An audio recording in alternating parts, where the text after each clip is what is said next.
اس آخری دور میں حضرت مولانا محمد الیاس صاحب رحمۃ اللہ علیہ کو اللہ تبارک و تعالیٰ نے اس کا خاص جذبہ عطا فرمایا تھا.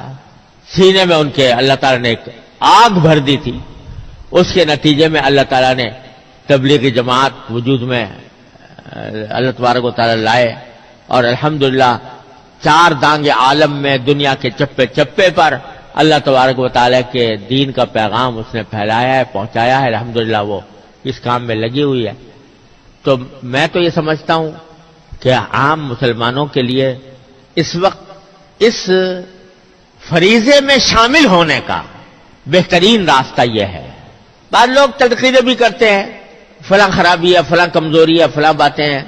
ارے بھائی، معصوم اس آسمان کے نیچے انبیاء کرام کے بعد کوئی نہیں ہے. غلطیاں سب سے ہوتی ہیں اور کوتاہیاں بھی ہوتی ہیں. جب کام پھیل جاتا ہے تو اس میں افراد و تفرید بھی ہوتی ہے. یہ سب کچھ ہوتا رہتا ہے. لیکن دیکھنا یہ چاہیے کہ بحیثیت مجموعی فائدہ زیادہ پہنچا ہے یا نقصان زیادہ پہنچا. تو الحمدللہ فائدے کا عنصر اس میں غالب ہے، اور اس کی وجہ سے تجربہ یہ ہے کہ الحمدللہ وہاں جانے سے لوگ دین سیکھتے بھی ہیں، خود سیکھتے ہیں، اس پر عمل کا جذبہ پیدا ہوتا ہے، دوسروں تک بات پہنچانے کا سلیقہ بھی آتا ہے.